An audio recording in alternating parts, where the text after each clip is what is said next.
మొదలుపెట్టి పెద్ద ట్వీటే చేశాడు.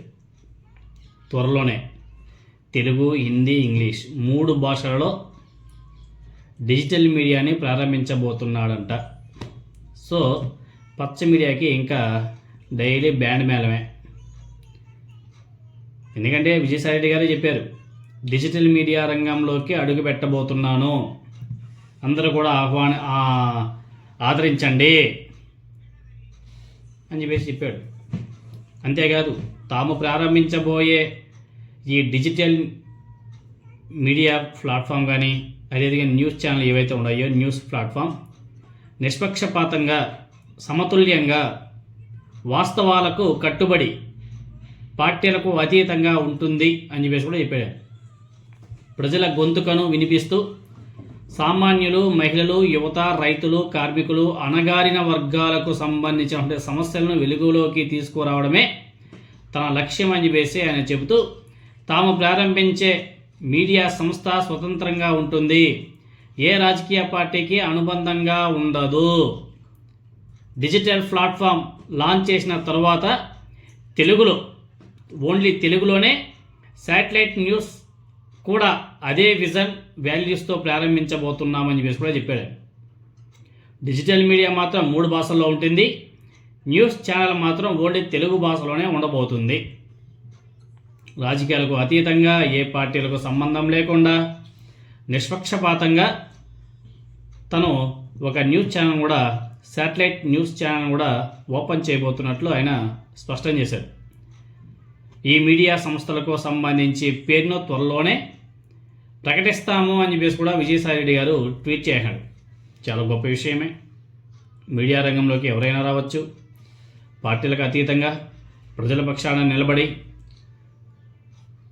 మాట్లాడవచ్చు, దాని ఎటువంటి తప్పు అయితే లేదు. అదేవిధంగా విజయసాయిరెడ్డి గారు గతంలో చార్టెడ్ అకౌంటెంట్గా ఉన్నాడు. ఆయన వైఎస్ఆర్ కాంగ్రెస్ పార్టీలో చేరి 2016లో రాజ్యసభ ఎంపీ అయ్యాడు. మళ్ళీ రెండోసారి 2022లో మళ్ళీ ఎంపీ పదవి దక్కింది ఆయనకి. అయితే విజయసాయిరెడ్డి గారు అనూహ్యంగా పోయిన సంవత్సరం జనవరిలో తన రాజ్యసభ పదవీ కాలం ముగియకుండానే రాజీనామా చేసి వెళ్ళిపోయాడు.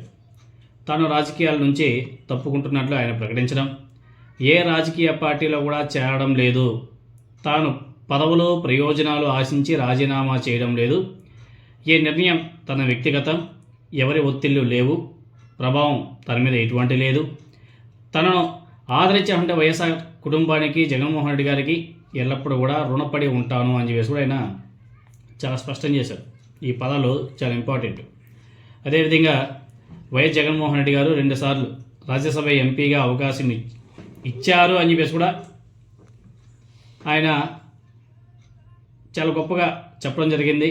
తనను వైఎస్ భారతి గారు గొప్ప స్థాయికి కూడా తీసుకువెళ్ళారు, వాళ్ళిద్దరికీ తాను రుణపడి ఉంటాను అని చెప్పేసి కూడా విజయసాయిరెడ్డి గారు గతంలో ట్వీట్లు చేసిన సంగతి మనం కూడా చూసాం.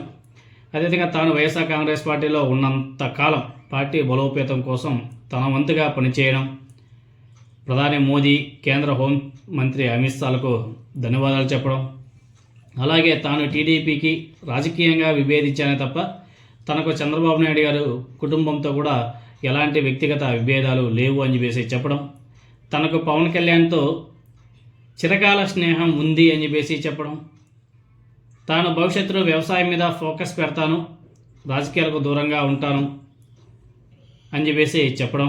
అయితే విజయసాయిరెడ్డి గారు గతంలో మీడియా సంస్థలను ప్రారంభిస్తాను అని చెప్పేసి ప్రకటించిన సంగతి కూడా మీకు అందరూ కూడా గుర్తే ఉంది. అందుకు తగ్గట్లుగా ఏమన్నా సరే ఇప్పుడు ఆయన ప్రయాణం కొనసాగిస్తున్నాడా చూడాలి. ఎందుకంటే ఆనాడు ఆ Maha TV Vamsi, talcum powder Vamsi ఆ న్యూస్ ఛానల్ నడపలేదు, నేను నడపలేనా, నాకు ఆ శక్తి లేదా, ఇటువంటి వాళ్ళకి ధీటుగా నేను మీడియా రంగంలోకి వస్తానని చెప్పేసి కొన్ని సంవత్సరాల క్రితం ఆయన ఒక స్టేట్మెంట్ ఇచ్చారు. ఆ స్టేట్మెంట్కి నిజంగానే ఆయన కట్టుబడి ఉన్నట్టుగా కనిపిస్తుంది. ఆయన మైండ్లో ఇంకా అది ఉన్నట్టుగానే ఉంది. సో ఇప్పుడు ఆ దిశగా అడుగులు వేయబోతున్నాడు. అనేహో మంచిది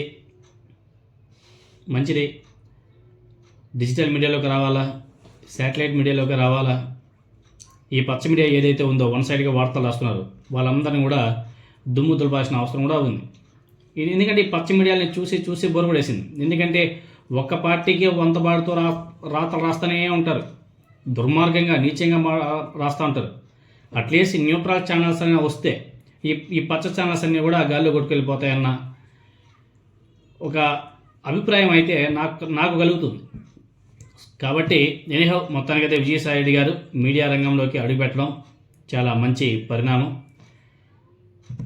విజయసాయిరెడ్డి గారికి ఆల్ ది బెస్ట్, అదేవిధంగా కంగ్రాచులేషన్స్. ఆయన ఈ మీడియా ప్రయాణంలో సక్సెస్ కావాలని చెప్పేసి కూడా మనం మనస్ఫూర్తిగా కోరుకుందాం. ఇవన్నీ కూడా రాజకీయాలకు పార్టీలకు